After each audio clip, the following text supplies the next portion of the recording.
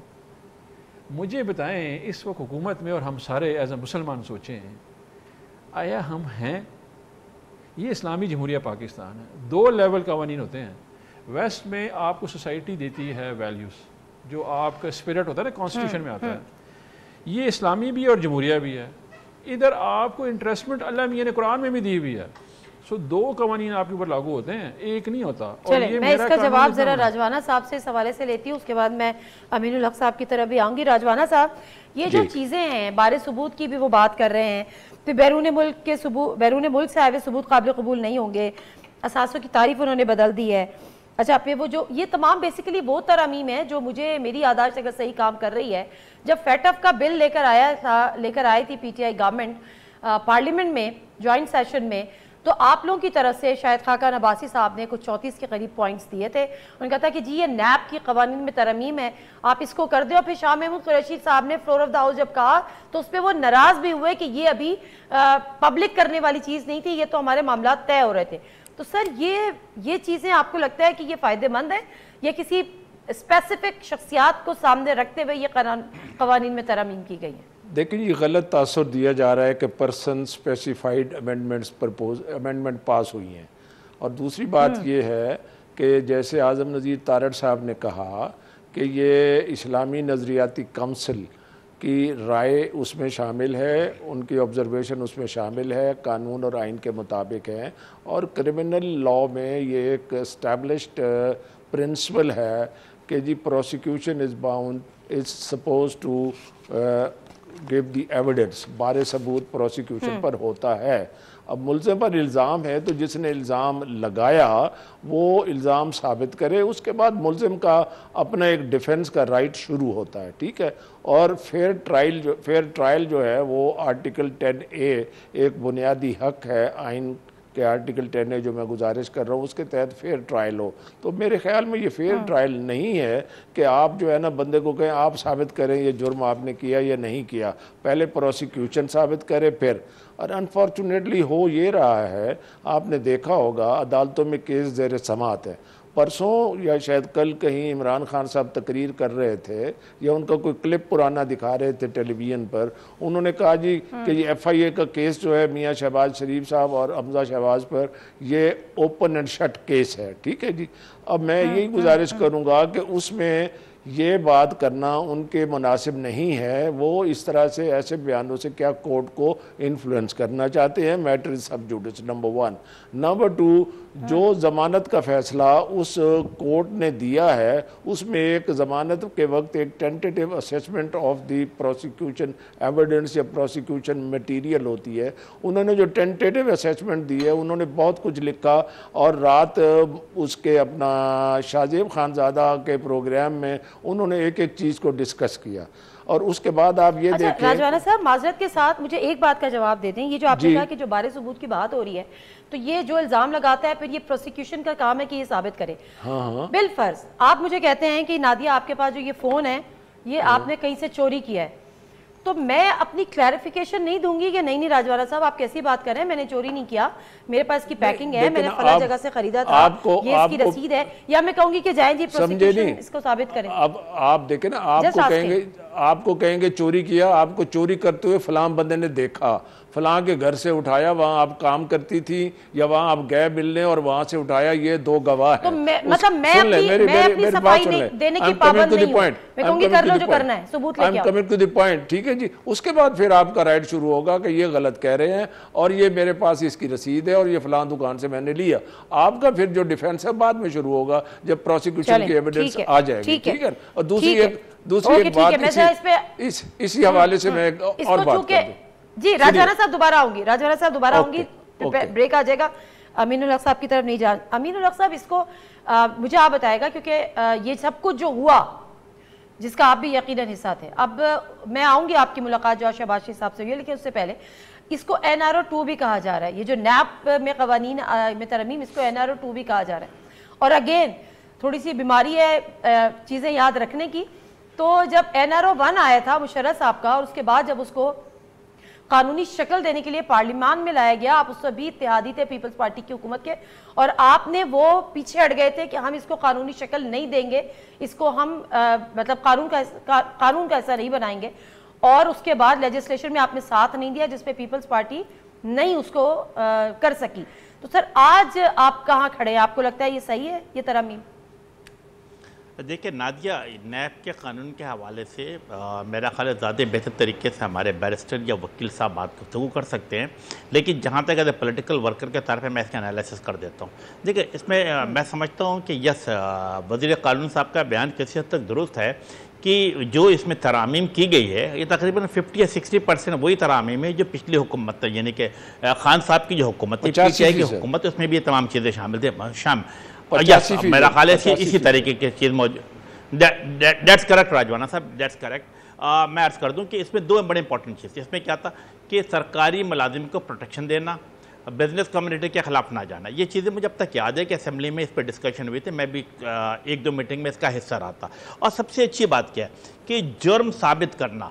اب میرے خلاف کوئی چیز کوئی پٹیشن داخل ہو جاتی ہے تو میری ذمہ داری نہیں ہے, بلکہ یہ پروسیکیوشن کی ذمہ داری ہے, پولیس کی ذمہ داری ہے, نیب کی ذمہ داری بنتی ہے کہ وہ اس کو ثابت کرے. اب آپ گرفتار کر کے مہینوں آپ اسے بند رکھتے ہیں, کوئی بیل آؤٹ نہیں ہوتا ہے, تو یہ تو ہیومن رائٹس کے بھی خلاف ہے. یس ایم کے یہ بات آپ کی درست ہے, اس بات کو میں بالکل صحیح تسلیم کرتی ہوں, کیونکہ ہمارا ہوتا یہ رہا کہ آپ نے گرفتاری کر لی اور اس کے بعد آپ نے اس کو 6 مہینے عقوبت خانے میں رکھا. اس کی جو ہیوملیشن ہوئی وہ الگ ہوئی, جو فیملی کی پریشانیاں ہوئی وہ الگ ہوئی, میڈیا ٹرائلز الگ ہوئے, اور اس کے بعد نکلا کچھ نہیں. نادیہ میں ایسے لوگوں کو جانتا ہوں, نادیہ بالکل ایسے لوگوں کو جانتا ہوں جن کو گرفتار کر لیا گیا, 6 مہینہ سال بھر تک ان کا میڈیا ٹرائل کیا گیا, ثابت رزلٹ کیا آیا, 0 ملٹیپلائی ایگزیکٹلی, میں بھی وہی بات کر رہی ہوں. آیا. بالکل ٹھیک ہے, بالکل اگر آپ ثابت تو کریں نا, آپ ثابت کیے بغیر, انویسٹیگیٹ کیے بغیر گرفتاری بالکل نہیں ہونی چاہیے. if somebody is involved, yes بالکل رائٹ اینڈ کلیئر, اگر کوئی انوالو ہے تو آپ اسے بالکل according to the rule procedure گرفتار کرو اور سزا دیں. چلیں بالکل ٹھیک ہے, میں بریک لے لیتی ہوں, بریک سے واپس آؤں گی تو کوشش کر کہ یہ جو قوانین میں ترامیم ہوئی ہیں اس سے سیاسی یعنی سیاستدان کون سے وہ ہیں جو اس سے مستفید ہو سکتے ہیں یا ہونے جا رہے ہیں.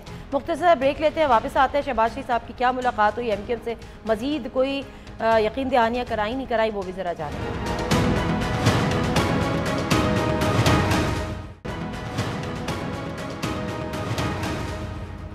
جی ناظرین, پروگرام میں ایک دفعہ پھر آپ کو خوش آمدید. اور چونکہ یہ معاملہ ڈیفینیٹلی اب سپریم کورٹ میں چلا گیا ہے, نیب قوانین میں ترامیم کا, اور اب سپریم کورٹ نے اس پر فیصلہ ہوگا یا جو بھی ہے, کیونکہ جو حکومت ہے وہ بھی کہہ رہی ہے کہ اب آپ اس پہ بیان بازی نہ کریں. میں کوئی کس پہ ایک چھوٹا سا ایک جو ہم نے بات کی کہ سیاستدانوں کے مقدمات پہ اس کے اثرات کیا ہوں گے وہ آپ کے سامنے رکھ دیتی ہوں, پھر ہم آگے چلیں گے ذرا پنجاب کے ضمنی انتخابات اور اس کے بعد ایم کیو ایم کو کیا ملا.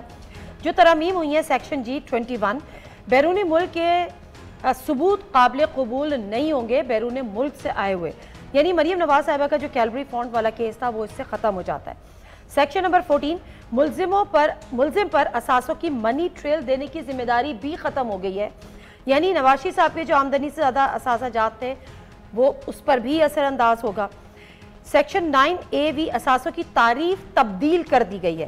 شہباز شریف اور آصف علی زرداری صاحب کے جو جعلی ٹی ٹی اور جعلی بینک اکاؤنٹ کیسز تھے وہ بھی شاید اس سے ختم ہو جائیں.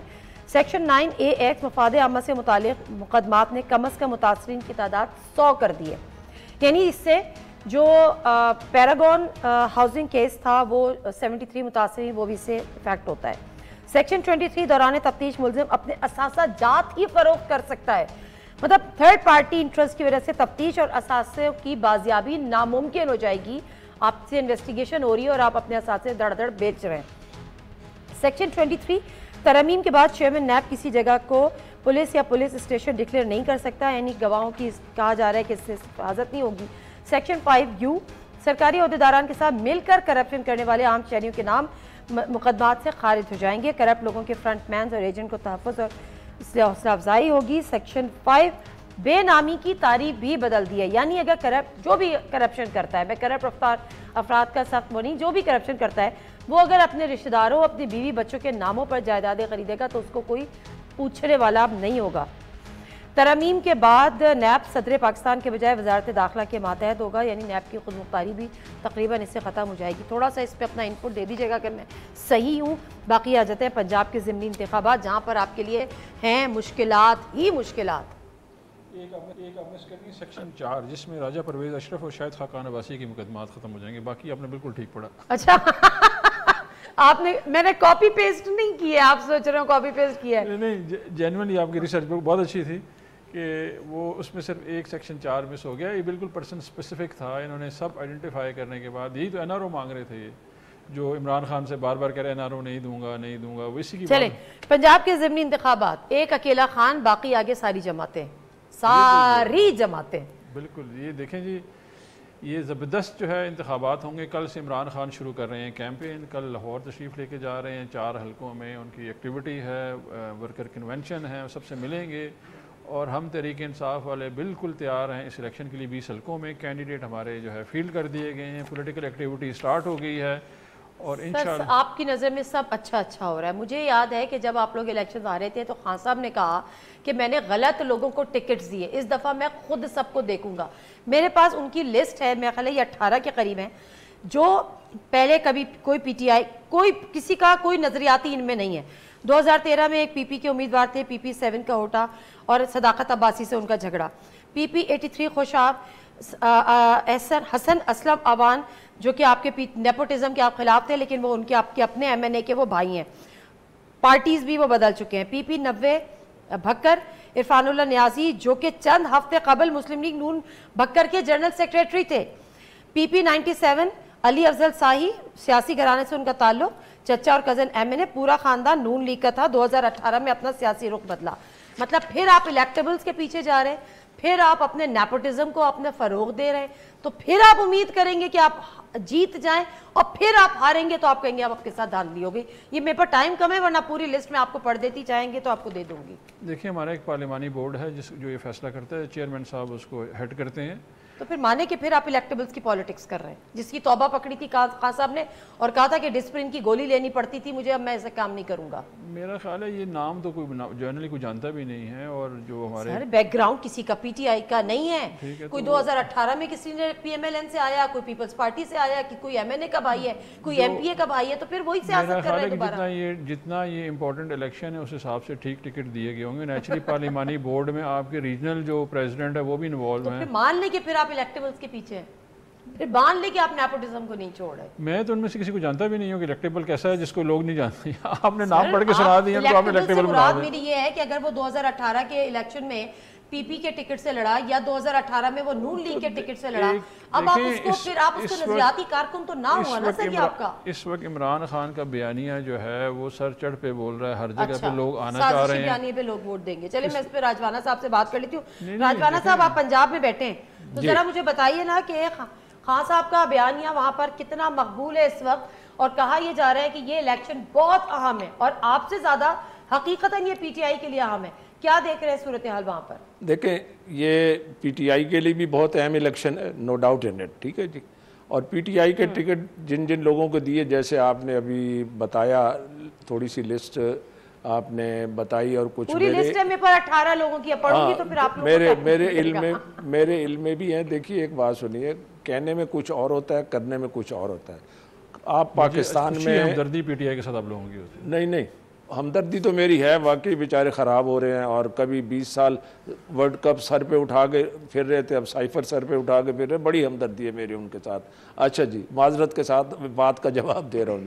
میں گزارش یہ کرتا ہوں کہ الیکٹیبل کی جو سیاست ہے نا وہ کبھی بھی پاکستان میں ختم نہیں ہوگی، کسی بھی طرف سے، کسی بھی رخ سے آپ دیکھ لیں، ٹھیک ہے جی.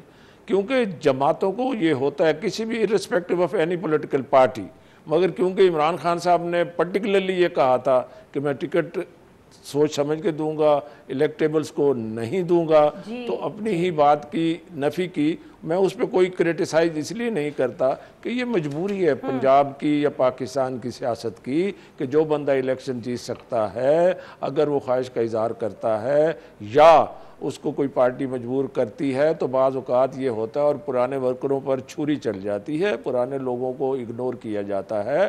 تو یہ سیاست چاہے جتنے بھی نعرے بازی کوئی بھی کرے، میں اس بات سے اتفاق نہیں کر سکتا، نہ ہی کنونس ہو سکتا. سر آپ کا اندازہ کیا ہے 20 میں سے کتنی سیٹس آپ کو نون لیگ اور اس کے اتحادی لے جائیں گے؟ مطلب پیپلز پارٹی یہ وہ، آپ سارے کے سارے سفارہ ہو گئے ورسز پی ٹی آئی، اب تک تو PTI نجومی کو کتنی سیٹس دے رہے ہیں آپ اب تک تو آپ کے نجومی اندازے کا کے مطابق؟ اب تک تو نجومی کا کام نہیں کیا، نہ ہی میرے ہاتھ میں ہے کہ پی ٹی آئی کو کتنی سیٹیں دینی ہے، یہ اللہ نے دینی ہے اور اللہ کے حکم سے عوام نے دینی ہے، جس کے نصیب میں ہوگا وہ جیت جائے گا۔ مگر ایک بات ضرور ہے، جو ہارے گا وہ کہے گا مارے گئے، دھاندلی ہو گئی، دھاندلی ہو گئی، دھاندلی ہو گئی، بس۔ چلیں اچھا، امین الحق صاحب کی طرف آنا ہے، کیونکہ اگر وہ اس پہ اپنا انپٹ دینا چاہیں تو ضرور دیں، لیکن جو MQM کی طرف آپ لوگوں نے یعنی نون لیگ نے، پیپلز پارٹی نے، ساروں نے مل کے معاہدہ کیا تھا اور اس پہ آپ سب گارنٹر بھی بنے تھے، اس پہ میں بات کروں گی۔ امین الحق صاحب اگر آپ کی اجازت ہو، تاکہ آپ کی بات کو میں بیچ میں نہ کاٹوں، ایک مختصر سا بریک لے لوں، بریک سے واپس آتی ہوں تو پھر آج کی ذرا گفتگو کا اور آپ کی ملاقات کا احوال بھی جان لوں گی، اور پھر وہ مطالبات جو میرے سامنے ہیں کتنے ان میں سے پورے ہوئے وہ بھی جان لوں گی آپ کی اجازت کے ساتھ۔ ایک مختصر سا بریک، واپس آتے ہیں۔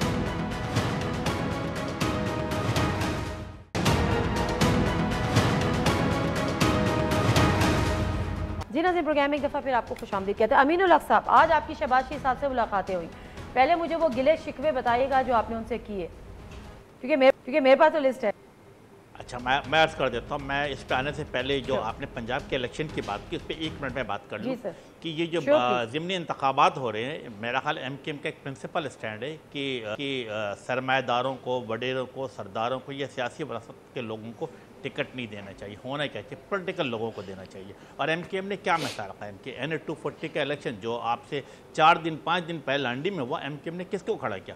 محمد ابو بکر بھائی۔ خدا کی قسم میں آپ کو بالکل سچ کہتا ہوں اور آپ کے اس چینل کے ذریعے تمام پاکستان کے عوام کو بتانا چاہتا ہوں کہ محمد ابو بکر کو جب رابطہ کمیٹی میں بلایا گیا، انہوں نے معذرت کی کہ میں الیکشن لڑنا نہیں چاہتا، کیوں؟ کیونکہ میرے پاس پیسے نہیں ہے، اور یہی ادا MQM کو پسند ہے۔ MQM نے کہا کہ جو شخص الیکشن لڑنا نہیں چاہتا اسے الیکشن لڑایا جائے تاکہ عوام میں پہنچے اور عوام کی خدمت کر سکے۔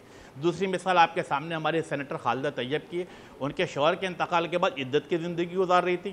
MQM نے کیا کیا کہ پولیٹیکل ورکر تھی، MQM کے ساتھ تھی، اور MQM کے آفیسز میں لوگ بریف کیس لے کے کھڑے تھے، لیکن ایک پولیٹیکل ورکر کو ہم نے الیکشن میں کھڑا کرا ہے۔ اب آگے بڑھتے ہیں۔ انکار نہیں کرتی، نہیں ایک سیکنڈ ابھی تھوڑا سا رک جائے گا، میں اس سے انکار نہیں کر سکتی کہ MQM نے اس طرح سے ٹکٹس دیے ہیں اور MQM ایسے لوگوں کو دیتی ہے، لیکن سوال یہاں پر یہ ہے کہ اگر آپ سرمایہ داروں، وڈیروں، چودھریوں، ان سب کے جو آپ کی پالیٹکس کر رہے ہوتے ہیں اس کے خلاف ہیں، لیکن ان کے ساتھ تو کھڑے ہیں نا، ان کا ساتھ تو آپ ہر دفعہ دیتے ہیں، ان کو مضبوط بھی کرتے ہیں۔ نادیہ، ہمارے پاس 7 سیٹیں ہیں، پہلے 24 سیٹیں تھی۔ میرا خیال ہے کہ ہم اکیلے نظام کو تبدیل نہیں کر سکتے، لیکن ہم کم از کم اپنے اوپر تو اس کو لاگو کرتے ہیں نا، اپنے اوپر لاگو کر کے ایک مثال بنا کے عوام کے سامنے پیش کرتے ہیں، اور یہی وجہ ہے کہ پچھلے 3 دہائیوں سے عوام ہم پہ اعتماد کر رہے ہیں۔ Coming back to your question, yes, آج پرائم منسٹر صاحب سے جو ملاقات آپ سے جو پرائم منسٹر صاحب سے جو ملاقات ہوئی ہے، میرا خیال ہے بڑے خوشگوار ماحول میں ہوئی ہے، لگ بھگ 45 منٹ جاری رہی ہے۔ خالد مقبول صدیقی کے سربراہی میں ہم لوگ موجود تھے، وزیر اعظم صاحب کے ساتھ خواجہ سعد رفیق موجود تھے۔ ہم نے ان کے سامنے حقائق رکھے، ہم نے اپنی گزارش ان کی پیش کی۔ ہم نے کیا عرض کیا؟ ہم نے کہا کہ جو پرائم منسٹر آف پاکستان سے عرض کی کہ PMLN کے ساتھ جو ہمارا معاہدہ ہوا ہے اس کے اوپر ایک کمیٹی بنا دی جائے تاکہ ہر نکات، پوائنٹ ٹو پوائنٹ، نکات در نکات اس کے اوپر ڈسکشن ہوتی رہے، اور انہوں نے آئی ایم گلیڈ کہ انہوں نے فوری طور پہ اس کا فیصلہ کیا۔ PMLN کی طرف سے سندھ رکنی کمیٹی بنا دی گئی ہے۔ آج رات کے سوا خالد مقبول صدیقی بھائی بھی میرا خیال ہے MQM کی طرف سے کمیٹی اعلان کر دیں گے، تو یہ ہر 15 دن کے بعد یہ ملاقات ہوا کرے گی۔ اس کے ساتھ ساتھ ہم نے کیا فیصلہ کیا کہ وہ تمام اربن ڈیولپمنٹ پیکج جو کہ بڑے میاں صاحب کے دور میں شروع ہوا تھا، پچھلے حکومت کے دور میں شروع ہوا تھا، اس کو ہر صورت میں جاری و ساری رکھا جائے۔ نمبر 1 KCR پہ ڈسکشن ہوئی، اس بات پہ فیصلہ ہوا کہ KCR کو CPEC کے ذریعے ہر صورت میں عمل درآمد کرایا جائے گا۔ K4 کے منصوبے بھی بات ہوئی، K4 کا منصوبہ کراچی کے لیے لائف لائن ہے۔ یس، آلریڈی آپ کے علم میں آ چکا ہے کہ 98 کروڑ روپے کا ٹینڈر کر دیا، 98 کروڑ نہیں بلکہ 98 ارب روپے کی لاگت کا ٹینڈر کر دیا گیا ہے۔ 20 ارب روپے اس سال بجٹ میں رکھا گیا ہے۔ انشاءاللہ تعالیٰ K4 کا منصوبہ اگلے سال یعنی 2023 اکتوبر میں مکمل کر لیا جائے گا۔ سب سے امپورٹنٹ بات کیا تھی؟ وہ تھی سینسس کے حوالے سے۔ MQM شروع دن سے اس معاملے میں میرا خیال آواز اٹھا رہی تھی۔ آئی ایم گلیڈ، میں بالکل صاف گوئی سے کام لوں گا کہ اسد عمر نے اس کے اوپر بہت اچھا کام کیا تھا، MQM کی بات مانی تھی اور ان تمام چیزوں کو بجٹ میں پیسے بھی رکھے تھے، اور ہم نے دوبارہ آج پرائم منسٹر سے یاد دہانی کرائی ہے کہ یس ہر صورت میں ہونا چاہیے۔ اس کے ساتھ ساتھ ہماری ملاقاتیں پلاننگ اینڈ ڈیولپمنٹ کے ساتھ بھی جاری و ساری تھی۔ الحمدللہ اس بات کا فیصلہ ہو چکا ہے کہ 1 اگست سے لے کر 30 اگست تک پائلٹ پروجیکٹ کے طور پہ سینسس پہ پورے پاکستان میں کرایا جائے گا۔ 31 دسمبر 2022 کو سینسس مکمل کر لیا جائے گا۔ الیکشن کمیشن کو تمام ڈاکیومنٹ ہینڈ اوور کر دیے جائیں گے. 4 مہینے نے الیکشن کمیشن نے کہا ہے کہ ہم ان تمام جو سیٹوں کے ایڈجسٹمنٹ اس کے حوالے سے کام کریں گے, اور انشاءاللہ تعالی آنے والا 2023 کا الیکشن ہر صورت میں نئے جسے کہتے ہیں مردم شماری کے بنیاد پہ انعقاد کیا جائے گا. امین الحق صاحب, یہ جو آپ نے اتنے خوشی اور جو جوشیلے انداز میں مجھے ساری چیزیں بتائی ہیں نا, مجھے ہمیشہ وہی دور یاد آ گیا جب آپ عمران خان صاحب سے ملاقات کر کے آتے تھے اور ہم آپ سے پوچھتے تھے کہ سر کیسی رہی ملاقات, تو سیم یہی باتیں آپ اس سے بھی کرتے تھے. لیکن ہماری دعا ہے کہ یہ باتیں آپ کی جتنی آپ پر امید ہیں کہ یہ پوری ہوں گی. اب پیپلز پارٹی کے حوالے سے آ جاتی ہے اور ان چیزوں کے حوالے سے جو آپ نے اپنے ان ایگریمنٹ میں شامل کیا تھا. مجھے بتائیں, آپ لوگوں نے مرتضی وہاب صاحب کو ایز این ایڈمنسٹریٹر ہٹانے کا مطالبہ کیا ہے پیپلز پارٹی سے؟ دیکھیں, ہماری بنیادی بات کیا, پاکستان پیپلز پارٹی سے معاہدہ کیا, بالکل بلاول بھٹو صاحب نے دستخط کیے, تو اور ایم کیو ایم کے طرف خالد مقبول صدیقی صاحب تھے. آپ کو یاد ہوگا کہ 30 مارچ کا دوپہر 2 بجے یہ معاہدہ سائن ہوا تھا. پاکستان کے 22 کروڑ عوام نے ٹی وی چینل پہ دیکھا تھا. میں آ رہا نہیں, میں آپ کو عرض کر دیتا ہوں کہ ہمارا مقصد مرتضی وہاب کو ہٹانا نہیں ہے, بلکہ ایم کیو ایم کا مقصد ہے کہ سپریم کورٹ آف پاکستان کے چیف جسٹس گلزار صاحب نے جو حکم نامہ جاری کیا تھا کہ آرٹیکل 148 کو ڈیوالو کرنا, یس ہم, اور یہ معاہدہ ہم نے پاکستان پیپلز پارٹی کے ساتھ بھی شامل کیا تھا. پہلے نقطے کے طور پہ ہماری خواہش ہے کہ پاکستان پیپلز پارٹی ان تمام چیزوں کو مکمل کرے, 140 کو ڈیوالو کرنے کی بات کرے اور اسے اسمبلی سے پاس کرے. چھوٹا سا جواب دے دیں ہاں یا نہیں میں, آپ نے مرتضی وہاب کو ایز این ایڈمنسٹریٹر ہٹانے کا مطالبہ کیا نہیں کیا؟ ہم نے یہ کہا ہے کہ پہلے آرٹیکل 148 کو ڈیوالو کرنے کی بات کی جائے, سپریم کورٹ کے معاملات کو جو حکم تھا اس کو ہر صورت میں عمل درآمد کرایا جائے. اس کے بعد پھر ہم میرا خیال ہے کہ ہمارے لیے ایڈمنسٹریٹرشپ لینا, چیئرمین شپ لینا, اس کے بعد دوسرا عمل شروع ہوگا. میں نے یہ بات ہی نہیں کہ آپ نے لینی ہے نہیں لینی ہے, سمپل سا جواب دیں کہ آپ مرتضی وہاب صاحب کو ہٹانا چاہتے ہیں نہیں ہٹانا چاہتے. آپ نے پیپل پارٹی سے مطالبہ کیا ہے کہ نہیں کیا ہے؟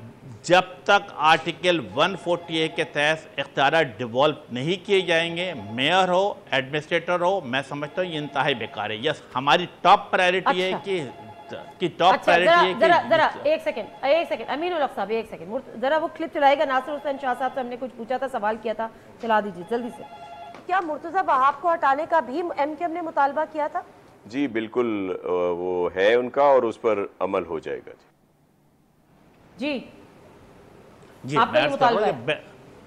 مطالبہ ہمارا موجود تھا, لیکن ہم نے کیا کہا کہ یس آرٹیکل 148 کو پہلے ڈیوالو کرے, ڈیوالو کرنے کے بعد ہم میئر شپ کی بھی بات ہوگی, ایڈمنسٹریٹر کی بات ہوگی, چیئرمین شپ کی بات ہوگی, اور شاید حکومت سازی میں بھی شریک ہو. لیکن پہلے کیا ہوگا کہ سپریم کورٹ آف پاکستان کا جو آرڈر ہے جسٹس گلزار صاحب کا, اس کو اسی لیٹر نسبت کے ساتھ نافذ کیا جائے. اچھا اللہ کرے کہ ہو جائے. افتخار درانی صاحب, اب آپ مجھے بتائیں, یہ جو ایم کیو ایم کے مطالبات آپ لوگوں سے بھی تھے, ایم کیو ایم کے مطالبات ان سے بھی ہیں.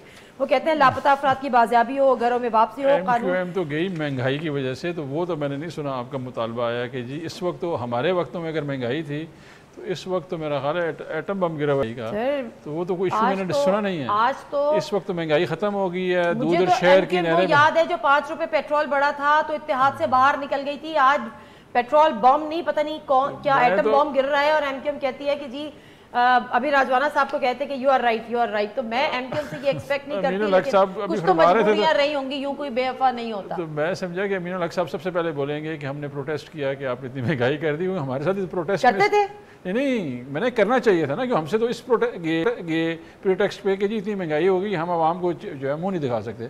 تو ابھی آئی ڈونٹ نو کیسے منہ دکھاتے ہیں. میں بڑا اس کے اوپر جیسے کہتے ہیں مجھے دکھ ہے کہ یہ پوائنٹ نہیں تھا ڈسکس کرنے کے لیے, اور یہ پوائنٹ بالکل تھے اور ہم اس کے اوپر کام کر رہے تھے. سارے کے سارے پوائنٹ جو تھے ایم کیو ایم کے ساتھ ہمارا اچھا ریلیشن شپ رہا. آپ کی وہ کیا پوائنٹ تھا جس پہ آپ کے اور ایم کیو ایم کے بالکل راستے جدا ہو گئے کہ بھئی اب نہیں چلنا؟ ہم نے تو راستے نہیں جدا کیے. کیا مخالف ایسی کون سا ان کا مطالبہ تھا جو آپ پورا نہیں کر سکے؟ ہم نے سارے مطالبوں میں ان کے ساتھ انگیجمنٹ رہی ہے. امین الحق صاحب کیبنٹ ممبر تھے اور باقاعدگی سے ملاقاتیں بھی رہتی تھیں, اور بڑے اچھے رشتے تھے جب تک جو ہے یہ سارا ایکسرسائز رجیم چینج کا نہیں ہوا. اس میں آل آف اے سڈن ہمارے تمام اتحادیوں کو خیال آیا کہ مہنگائی ہو گئی ہے, اور ابھی وہ تمام اتحادی جو ہیں جو ہماری ایون منعرف اراکین ہیں انہوں نے بھی یہ پریٹیکسٹ بتایا کہ بہت مہنگائی ہوگی اور ہم حلقوں میں نہیں جا سکتے. ابھی وہ کیسے حلقوں میں جاتے ہیں مجھے نہیں پتا, اور وہ ابھی مہنگائی کیسے سستی ہو گئی ہے اور کیسے ٹاپ آف دی ایجنڈا نہیں ہے، یہ عوام کا فیصلہ کرنے کی بات ہے۔ میرا خیال ہے کہ امین الحق صاحب نے اچھا خاصا MQM نے جو ہے وہ کراچی میں اس کی پرائز پے کریں اور آئندہ بھی کرتے رہیں گے، کیونکہ عوام بھولے گی نہیں اور یہ یاد وہ رکھیں۔ تو پھر آنے والے وقت بتائے گا، لیکن ابھی تو 65 ووٹ سے جیتے ہیں۔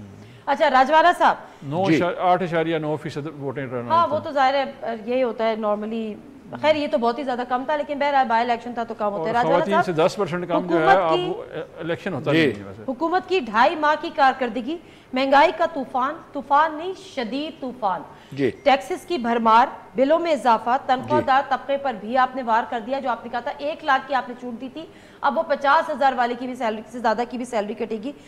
55 وزراء پہ مشتمل آپ کی شہباز سرکار، سر آپ لوگ اپنے حلقوں میں جا سکیں گے اور ان کو بتائیں گے یہ کہ جی وہ خان صاحب جو تھے نا تو وہ بارودی سرنگیں بچھا کے چلے گئے تھے، تو یہ بجٹ اسمبلی سے تو منظور کرانا نہیں ہے آپ نے تو سیدھا IMF سے کرانا ہے، اور بجٹ اجلاس میں اس لیے کوئی ہوتا بھی نہیں ہے۔ سر عوام کدھر جائے؟ مجھے صرف سمجھا دیں کہ جس کی 40,000 بھی تنخواہ ہے، 50,000 بھی تنخواہ ہے، وہ بجٹ کیسے بنائے؟ یہ بہت سیریس مسئلہ ہے، میں 5 منٹ میں تو آپ کو سمجھا نہیں سکتا، ٹھیک ہے نا جی۔ اب بات یہ سن تو لیں، آپ نے کہا نا، آپ نے کہا مجھے سمجھا دیں، تو میں نے کہا میں 5 منٹ میں نہیں سمجھا سکتا۔ سب سے پہلی بات یہ ہے، بہت سوری بٹ ہنسنے کی بات بھی نہیں ہے۔ دیکھیں اگر میں نے بات تکلیفوں کا اندازہ سنیے تو صحیح نا، دیکھیں رو رہے ہیں، آنسوؤں سے رو رہے ہیں۔ میں کہہ رہا ہوں نا، دیکھیے نا، میں آپ نے کہا مجھے سمجھا دیں، میں آنیسٹلی کہہ رہا ہوں کہ 5 منٹ کی بات نہیں ہے سمجھانے کی، ٹھیک ہے نا۔ تو اس لیے اس میں کوئی نہ مذاق کی بات ہے، میں سیریس بات کر رہا ہوں۔ اور دوسری بات یہ ہے، اگر ہماری کوئی بات آپ کو پسند نہیں آتی تو سن لیا کریں، ہم بھی بڑی باتیں آپ کی ماشاءاللہ سنتے ہیں اور اس کا بڑا تدبر سے اور بڑے آرام سے جواب دیتے ہیں، ٹھیک ہے جی۔ اب بات رہی مہنگائی کی، اس کی ہیں 2 چیزیں۔ میرا یہ ایک مطلب ہے کہ طریقہ کار ہے، اصول ہے کہ سیاسی پارٹیاں چاہے اپوزیشن میں ہوں چاہے حکومت میں ہوں، عوام کو حقیقت بتائیں، عوام کو صحیح چیز بتائیں تاکہ عوام ہر قسم کے حالات کے لیے تیار رہے۔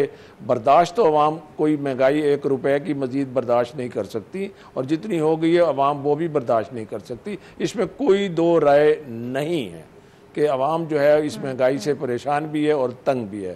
دیکھنا یہ ہے، بڑی آنیسٹ سی ایک میری اوپینین ہے، کیا کوئی حل اس کے علاوہ کوئی ہے کہ جتنے ٹیکسز لگائے گئے، IMF پر معاہدہ ہوا، عمران خان صاحب کی حکومت میں ہوا۔ اب میں ایک سیاسی ورکر ہوں، تھوڑی سی تعلیم بھی ہے، تھوڑا سن لے تھوڑا سا شعور بھی ہے۔ میں یہ نہیں کہتا کہ انہوں نے معاہدہ غلط کیا، صحیح کیا، IMF سے معاہدہ تھا، ہو گیا، اس کی شقیں پوری کرنی ہے، اس کی شقیں پوری کرتے کرتے ہم یہاں تک پہنچے ہیں، تو اس کی شقیں پوری ہوں گی اور ہماری جو ہے وہ قسط جاری ہوگی، دوسرے ڈونر ملک بھی جو ہے وہ آگے چلیں گے۔ سر ٹائم ختم ہو گیا ہے، تو میں آپ سے بہت معذرت چاہتی ہوں، میرے پاس ٹائم ختم ہو گیا، لیکن آپ کی یہ جو بات کہ عوام کو سچ بتائیں، تو عوام کو اس وقت سچ بتانا چاہیے تھا جب آپ حکومت میں نہیں آئے تھے۔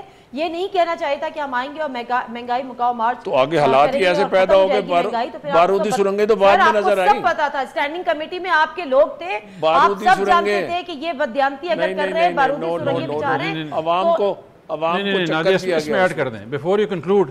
جی یہ اکنامک سروے آف پاکستان 2022 ان کی حکومت نے پبلش کی، اس کے تمام انڈیکیٹر دیکھ لیں، تحریک انصاف نے بیسٹ پرفارمنس ٹھیک ہے، بہت شکریہ امین الحق صاحب، راجوانا صاحب، آپ کا بھی نادر مرزا کو اجازت دیجیے، اللہ حافظ۔